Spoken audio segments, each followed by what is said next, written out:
Sure. How you guys doing?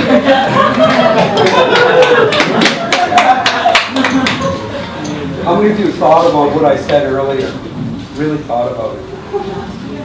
How many of you actually passed up that chance to touch the bear? Don't be shy, put your hand up. You know, when you think about spirituality, you know, that's what this gathering is about. It's about a connection that one needs to make, not to other people, but to self. You don't know how many times I've heard people come up to me and say, this gathering changed my life. I've had a lot of people come up to me. My wife, Teresa, this is my wife, Teresa, back there. My strength and my backbone, the one that gives me heck when I need it. Must be a lot because I'm always in trouble. But you know, that connection that you need to make to self requires that commitment internally. And that's what this gathering is about. You know, a lot of people went up, and I'm going to say this out loud because I need to. A lot of people went up and, that's an amazing festival. What's a festival? I had to actually ask somebody what a festival was because I didn't know. My apologies, I just didn't. Because I've never been to until I got invited to speak in front. And what's different, I'll tell you. And I'll tell you why. Because I, back in the day, loved to smoke pot. If anything's a weakness to me, it's that.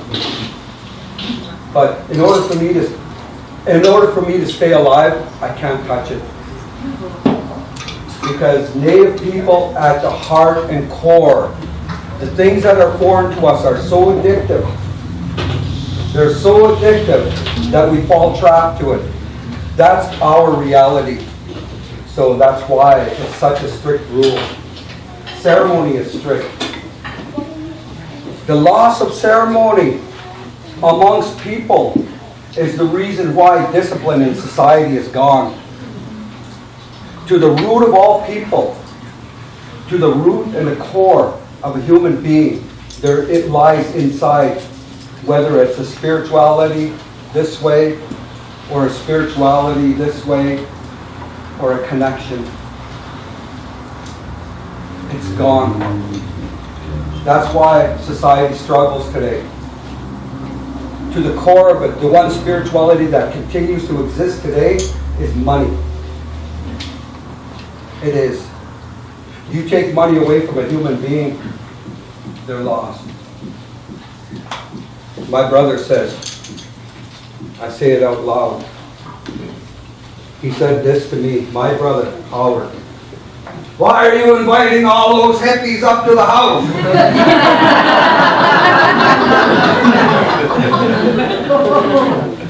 I looked at my brother and I said, bro, remember when we grew up? He says, yeah, what did we have? Well, we had a garden, we had ditches, we had good food, we had fruit trees. I said, exactly. What the rainbow people of today are teaching us is what we used to do for a livelihood yesterday. My brother kind of looks at me and he says, you're right. He said that. Right on. We're going again. But I just wanted to say these little things. It took us from Hope, from the town of Hope, to Chilliwack. Before I'm getting old, my wife says I'm getting old, she says we're getting old, to remember the first person to ever come to the Indigenous gathering. The first person to arrive to the Indigenous gathering, his name was Jeffrey. He was a guy, I'm just going to say this only because I am who I am. I'm just very blunt. He was a scruffy guy walking across a bridge with a backpack on. He was just trucking along, and I looked at him. I said, well, we better pick him up. You never know where he's going. So we picked him up, right on the bridge. We picked him up. He says, hi, I'm Jeffrey. I am here for the gathering. The first person to the Indigenous International Indigenous Leadership Gathering hitchhiked from Montreal, Quebec. He was the first one there. I'll never ever forget that. You know, that's what it's about. It's about leaving a mark within your heart of somebody you love. Developing a family. Creating a family. Based on spirituality, a connection to Mother Earth, and a responsibility. We were born. I always say this. We were born. We were born today by choice. You made a conscious choice. They made a conscious choice. Whose children? They made a conscious choice here to choose you as a mother because they know today society is going to struggle and they need somebody to look after it. They need somebody to look after society. They made that conscious choice as we all did because I tell you what, it's like a light switch. That light switch is just flipped. I'm growing cherry trees. How many of you have been to my place, our place? I'm growing cherry trees there. Never happened before. We're growing cucumbers, cantaloupes, corn. It's awesome for me. But it's scary for Mother Earth because the weather's never been that warm. Think about it. That's real. That's hitting us today. I never used to use that stuff they put on their body to protect from the sun. Now I have to. Never. It's changing. It's really changing. And the saddest part about it, people don't realize it. And people don't give a hoot about it. Because society designed us to live within a square box. I lived in the city of Vancouver here for 6 months. Drove me crazy, I tell you. You know, I left here calling it the concrete jungle. Because when I got back home to my house, and everybody, those that have been there, I just went outside, took my shoes off, and I just started going like this. Because that's home. Home is where the heart is, and that's where my heart is, up there. It's through the eyes of our ancestors that we continue to exist today. It's through the eyes of our ancestors. The eyes of our ancestors are the ones that continuously have us exist today. Because if it wasn't for my grandparents teaching me what I know, how could I teach my grandchildren? Somewhere in somebody's culture, somebody's race, it's been severed like my hand. And they've forgotten about that within. My name is Chief Darrell Bob from Kakla. My mother is Shirley. My father is Nels Tuffy Doss. My grandmother is Matilda Bob. And my grandfather is Chris Bob. My dad's parents, Philip Doss, Marty James. And I'm lucky, I guess, to come from say little Charles, Melton, my cousin back there, my brother. We come from a lineage of hereditary chief in our community. So knowing our lineage, we understand the identity of ourselves through the eyes of our ancestors. They taught us teachings. I remember when the first gathering came after I met Jeffrey. I love that guy. forget him. But anyway, Jeffrey was great. He did a lot of work. Everybody that went to the gathering does a lot of work. It's awesome. You know, where was I going with this? Oh, in 2009, what was that threat that was out there? That sickness? H1N1. We were bringing people in from Guatemala, all of these different countries. And we had a battle because they were coming, we couldn't get them in. We lost some from Mexico because they wouldn't allow them into the country because of that virus. And Chief Mike asked me, what do you think, Darrell? What do you think? Should we cancel the gathering? The first gathering, we were going to cancel it. Should we cancel the gathering? And I remember calling Mike, I said, no. He says, why? Mike, you know Mike, he's there, why? I said, because when I was up in the mountain on my vision quest, I seen this great big bubble, big white bubble over an arbor.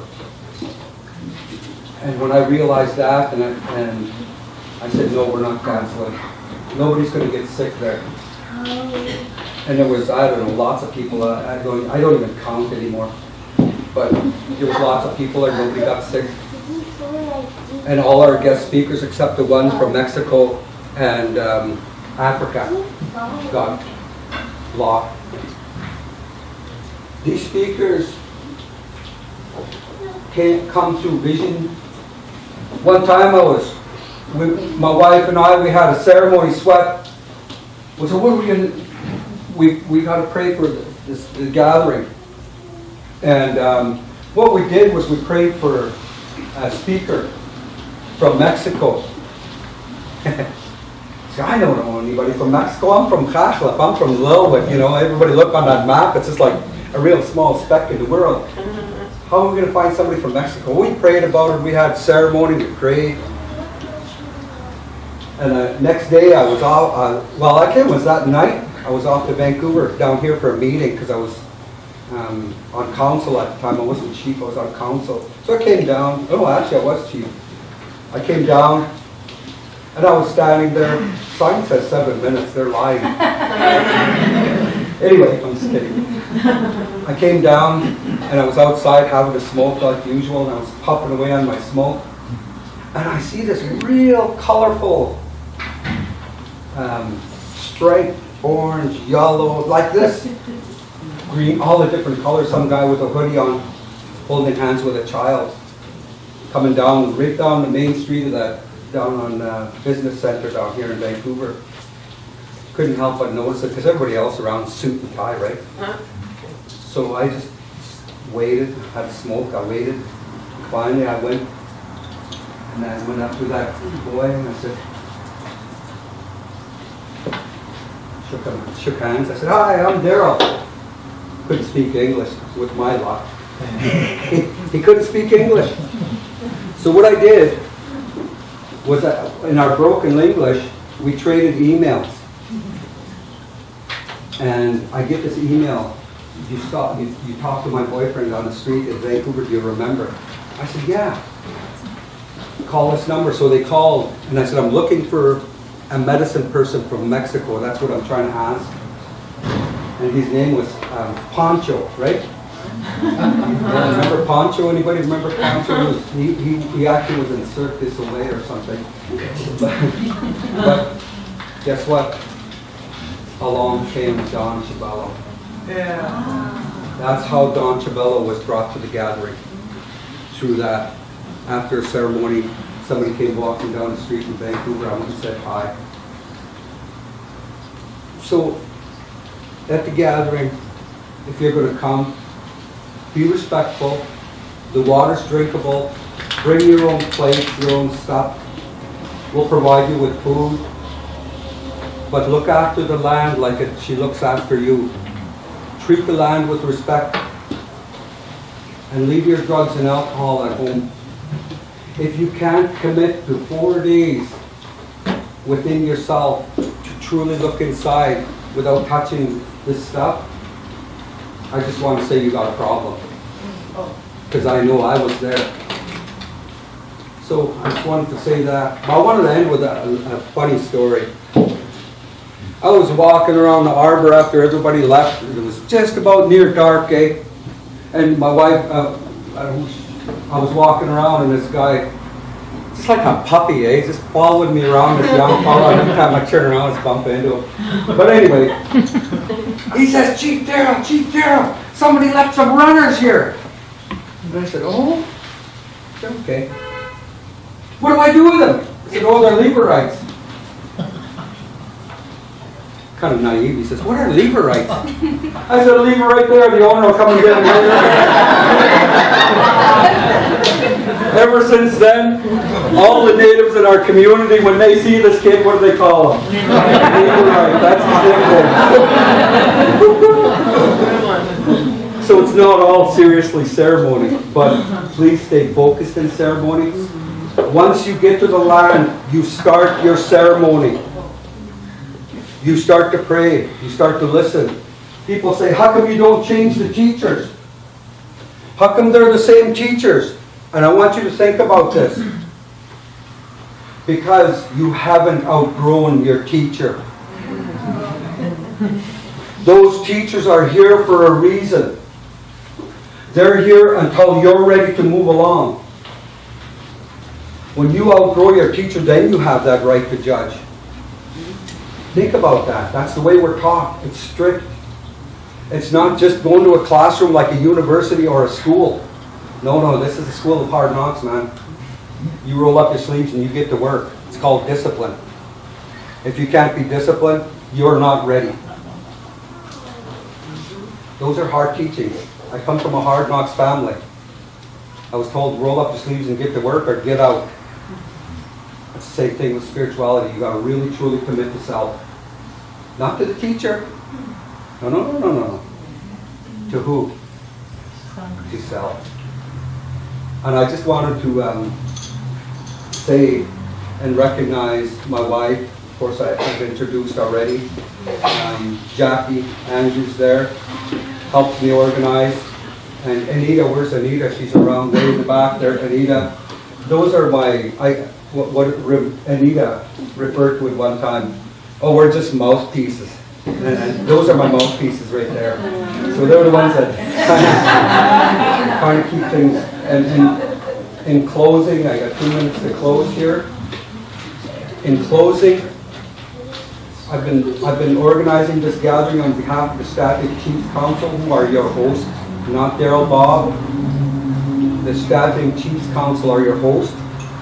They would like to thank you for all the work you've done to continue this gathering with many young people. And remember, we were born with a responsibility.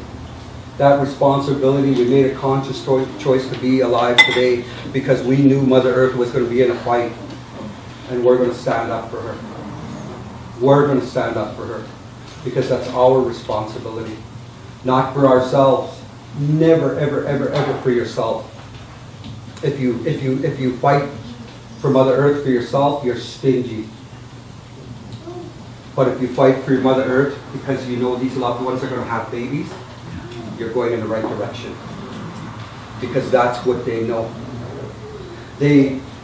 When you see somebody picking on your child, you're going to protect that child. Our mother's been raped for too many years. And we have to be responsible. That's why this gathering is free. This gathering is free because our elders. I wanted to charge. I did. This young lady here laughed. That's the same laugh I got from the Chiefs. We're not charging. That's not our tradition. We feed people. We host people so that they can look after what needs to be looked after. Because the hours and hours and hours and hours of work that I have to put in is a lot. And I'll never whine and complain. Because when somebody says it changed my life, that means a lot to me. And the speakers that go there, they go there out of the goodness of their heart. They don't ask for money. But we do our best to give them money because we know it's our responsibility. I'll really quickly close with this story. It's a very traditional story. I told this one time. My grandparents used to say, oh, Lance, the medicine man is coming. The medicine man is coming. So my granny would go over to the root cellar and she would get 2 boxes of food and she would put them by the door. The medicine man would come in. I don't know where, I think he was from Merritt area over that way, over the Okanagan. Put that aside. And the medicine man would come and work on our family. And on the way out, my grandpa would take that and put it in his vehicle. We never had money. We never had welfare. Back then there was no welfare for Native people. We had a root cellar full of food, and that's how we paid our medicine people, with what we had. And he never asked, ever did he ask. It's the responsibility of the person to whomever is being looked after, to give what they feel it's worth to them. Not to what that person's asking worth. That's real true tradition. Because the elder said, and just close off with this, the elder said,